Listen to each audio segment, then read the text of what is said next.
What if the secret to healing your gut isn't about what you eat, but about giving it a full day to heal itself? No breakfast, no lunch, no dinner. Just water and time. Sounds extreme, right? Yet science is revealing something fascinating. A 24-hour fast may be one of the most powerful ways to restore your gut, flora, and improve digestion, not through expensive supplements, not through complicated diets, but simply by giving your digestive system a break. Today we're going to walk through exactly what happens inside your gut during those 24 hours, hour by hour, and more importantly, how to do it safely so your gut actually benefits. Before we dive in, this is educational content, not medical advice. If you have any health conditions, please talk to your healthcare provider before trying extended fasts. Now let's clear up something that confuses a lot of people. A 24-hour fast is not the same as OMAD, which stands for one meal a day. Here's the difference. A 24-hour fast means a specific window of time with no calories. For example, you eat dinner at 7 p.m. today, then you don't eat again until 7 p.m. tomorrow. That's exactly 24 hours. OMAD simply means eating one meal per day. But depending on when you eat that meal, it might only be 20 hours or 22 hours between meals. Both approaches have benefits, but today we're focusing specifically on what happens during a full 24-hour window. And trust me, the science behind this is remarkable. Let's start at the beginning. Hour 0 to 4 is when your digestive system begins to rest. After your last meal, your body is still working. Insulin levels are elevated. Your stomach is breaking down food. Your small intestine is absorbing nutrients. Your digestive system is fully engaged. Here's something most people don't realize. Your body spends an enormous amount of energy just digesting food. Some estimates suggest 60 to 70% of your body's energy goes toward digestion after a meal. That's a huge investment. During these first 4 hours, your body is finishing the job from your last meal. Food is being processed, nutrients are being absorbed, and waste is being moved along. Nothing dramatic is happening yet, but your body is preparing for something important.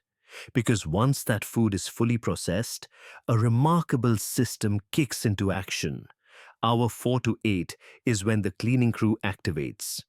This is where things get interesting. Around the 4-hour mark, something called the Migrating Motor Complex begins to work. You can call it the MMC for short.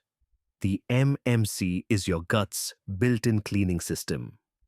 And here's the critical point. It only works when you're not eating. Let me explain what it does. The MMC creates rhythmic waves of muscle contractions that sweep through your stomach and small intestine. These waves push out leftover food particles, dead cells, mucus, and bacteria. It's literally a cleaning cycle for your digestive tract.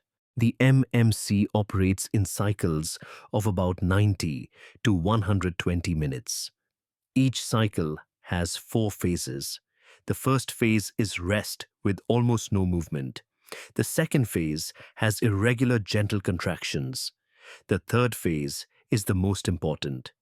This is when strong rhythmic contractions sweep through your gut, pushing everything forward. Then there's a brief fourth phase that transitions back to rest before the cycle starts again. That third phase is the real cleaning phase. It's when the powerful waves move through your digestive system, clearing out debris that shouldn't be there. Here's why this matters for your gut health. If you eat constantly throughout the day, snacking every few hours, the MMC never gets a chance to complete its cleaning cycles. Food keeps arriving and the cleaning system keeps getting interrupted. Over time, this can lead to a buildup of bacteria in places they shouldn't be, particularly in the small intestine. This condition is called small intestinal bacterial overgrowth, or SIBO. It's one of the reasons why many people experience chronic bloating, gas, and digestive discomfort even when they think they're eating healthy foods. The discovery of the MMC is actually a fascinating piece of medical history. In 1969, a researcher named Joseph Surshevsky at the Mayo Clinic was studying the digestive systems of fasting dogs. He noticed a distinct pattern of electrical activity that only appeared when the animals weren't eating. He called it the interdigestive housekeeper. Decades later, we now understand just how important this cleaning system is for gut health. By giving your gut a break from food, you're allowing this natural cleaning system to do its job. Multiple complete cycles of the MMC can occur during a 24-hour fast, thoroughly cleaning your digestive tract in a way that simply doesn't happen when you eat throughout the day. Hour 8 to 16 is when your immune system strengthens. Your gut isn't just a digestive organ, it's also a major part of your immune system. In fact, about 70% of your immune cells are located in your gut. And during this phase of fasting, something important happens to your gut's immune defenses. There's a type of antibody called immunoglobulin A, or IgA for short. Think of IgA as the security guards of your intestinal lining. They patrol the gut wall, identifying and neutralizing harmful bacteria before they can cross into your bloodstream.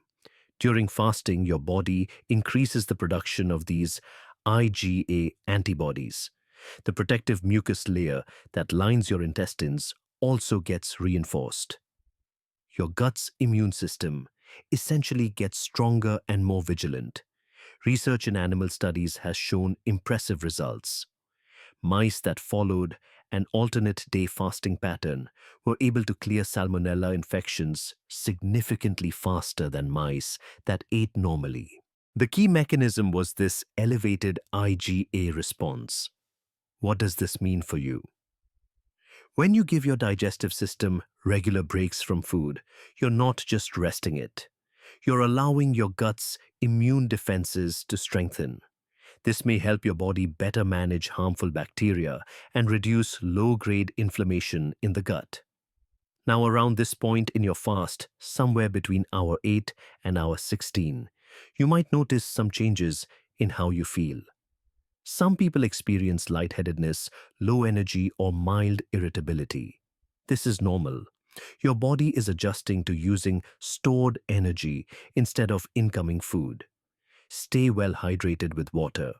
If you've been cleared by your doctor and you don't have blood pressure issues, a small pinch of salt in your water can help maintain electrolyte balance. This can reduce headaches and fatigue during the fast. Hour 16 to 20 is when the bacterial ratio shifts. This is the phase that concerns many people. They worry that fasting will kill off their beneficial gut bacteria. Let me explain what actually happens, because the reality is more nuanced and actually quite encouraging. Yes, the total number of bacteria in your gut may decrease slightly during a fast. This makes sense. Bacteria need food to survive and multiply, and you're not providing any. But here's what's important. The ratio of beneficial bacteria to harmful bacteria improves. Let me break this down. Many harmful bacteria in your gut thrive on sugar and simple carbohydrates. When you stop eating, these bacteria lose their preferred fuel source. They decline relatively quickly. Meanwhile, certain beneficial bacteria are more resilient. They can survive on alternative fuel sources, including the mucus layer of your gut and stored nutrients. These beneficial species include bacteria that produce what are called short-chain fatty acids. Short-chain fatty acids are incredibly important for gut health. The most important one is called butyrate. Butyrate is the primary energy source for the cells that line your colon. It helps maintain the integrity of your gut. Barrier reduces inflammation and supports overall digestive health. The bacteria that produce butyrate species from families like Lactobacillus and Lachnospiraceae tend to be preserved during fasting. This means that when you start eating again, your gut has a better ratio of beneficial bacteria ready to get back to work. Research on Ramadan fasting, where people fast from sunrise to sunset for a month, has shown significant increases in a particularly beneficial species called Akkermansia mucinifila.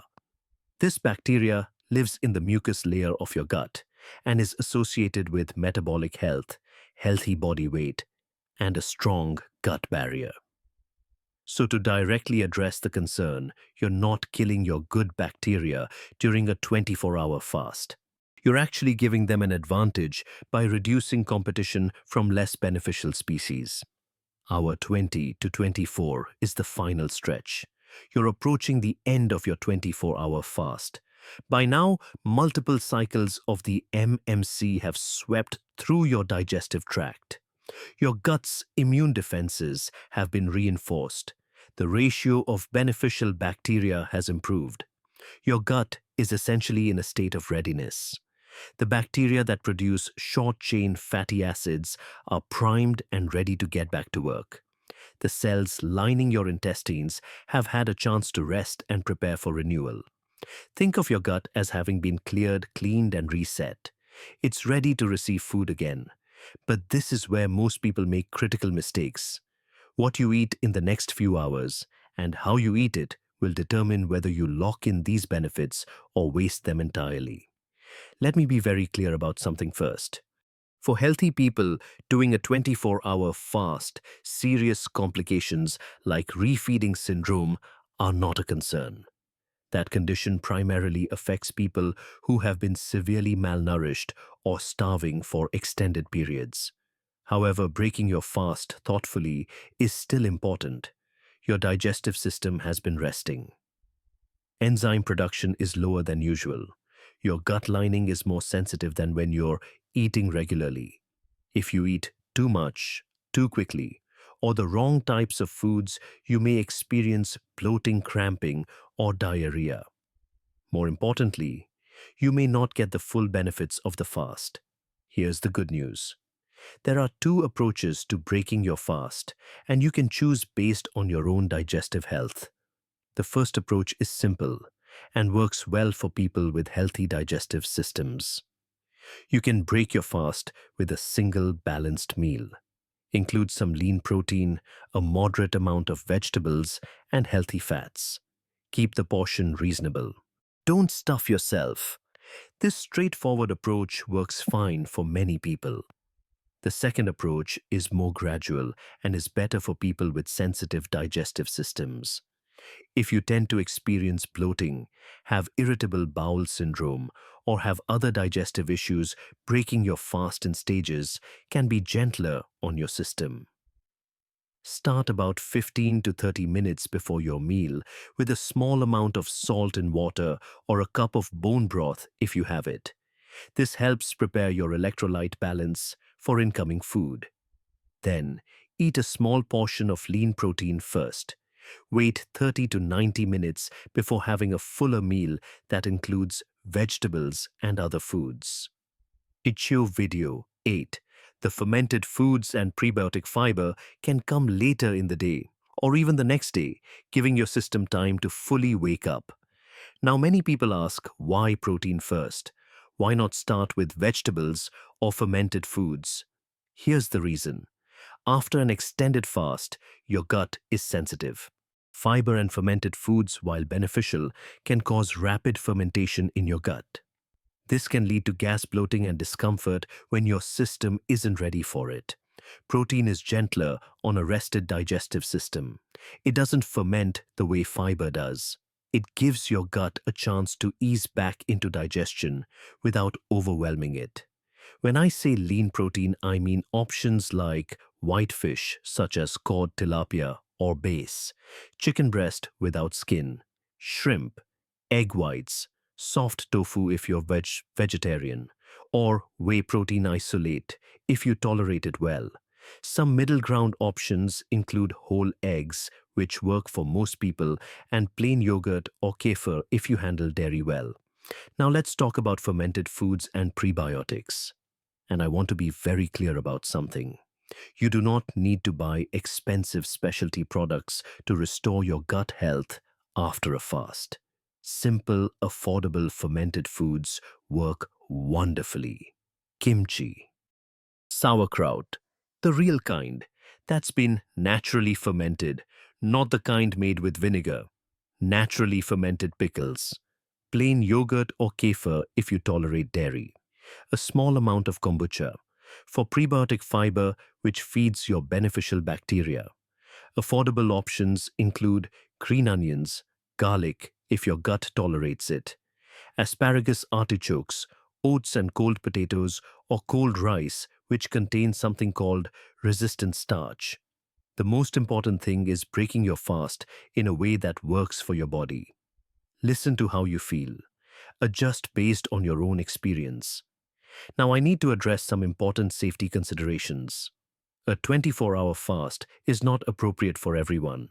Please do not attempt this if you are pregnant or breastfeeding, if you have a history of eating disorders, if you are underweight with a BMI below 18. 5. If you have insulin-dependent diabetes. If you take medications that must be taken with food, if you have chronic kidney disease, or if you are undergoing chemotherapy without medical supervision. If you have existing digestive conditions, you need to approach fasting differently. For those with irritable bowel syndrome, there's no one-size-fits-all answer. Some people with IBS find that fasting gives their gut a break and reduces symptoms. Others find that fasting triggers flare-ups. Start with shorter fasts of 14 to 16 hours and carefully observe how your body responds before trying anything longer. For those with acid reflux or gastritis, longer fasts may not be ideal. Consider shorter fasting windows of 14 to 18 hours. When you break your fast, eat small, warm meals. Avoid acidic and spicy foods. Don't lie down immediately after eating. For those who suspect SIBO, be careful with fermented foods and probiotics. They don't work the same way for everyone. Start with very small amounts and observe your reaction. It's best to work with a healthcare provider who understands SIBO. If you frequently experience diarrhea after fasting, break your fast with low-fiber, low-fat foods. Avoid fermented foods initially. Gradually reintroduce variety over 2 to 3 days. One more clarification about electrolytes and salt. People sometimes get confused about when to use salt during fasting. Salt during the fast helps maintain electrolyte balance and can reduce fatigue and headaches. Salt immediately before breaking your fast helps prepare your body for food absorption. These are slightly different purposes, but both can be helpful. However, if you have high blood pressure, heart conditions, or kidney issues, be cautious with salt intake. Check with your doctor about what's appropriate for your situation. Let me give you a practical framework for how often to incorporate 24-hour fasts. For most healthy people, intermittent fasting of 14 to 18 hours can be done regularly and safely. This gives your MMMC time to work without putting stress on your body. A 24-hour fast once per week is appropriate for some people. It works best for those who are already comfortable with shorter fasting periods and don't have underlying health issues. This is not for beginners. Fasting every other day or fasts longer than 24 hours should only be done under medical supervision. These approaches are more intense and carry more risks. They're not necessary for most people seeking to improve gut health. More fasting is not always better. The goal is to find a rhythm that supports your gut health without creating stress or nutritional deficiencies. Let's step back and look at the bigger picture. What you've just learned is that your gut has remarkable built-in systems for healing and maintenance. The migrating motor complex that cleans your digestive tract, The IgA immune response that protects your gut lining. The natural shift in bacterial ratios that favors beneficial species. These systems evolved over millions of years. Our ancestors didn't eat constantly throughout the day. They ate when food was available, and they went without when it wasn't. Their guts developed with this rhythm of eating and not eating. Modern life has interrupted this natural pattern. We eat from the moment we wake up until we go to sleep. We snack between meals. Our digestive systems never get a chance to rest and clean themselves. A 24-hour fast isn't about punishing yourself or extreme dieting. It's about giving your gut a chance to do what it was designed to do. It's about working with your biology instead of against it. The science is clear. Your gut can benefit significantly from periodic breaks. The cleaning happens. The immune system strengthens. The bacterial balance improves.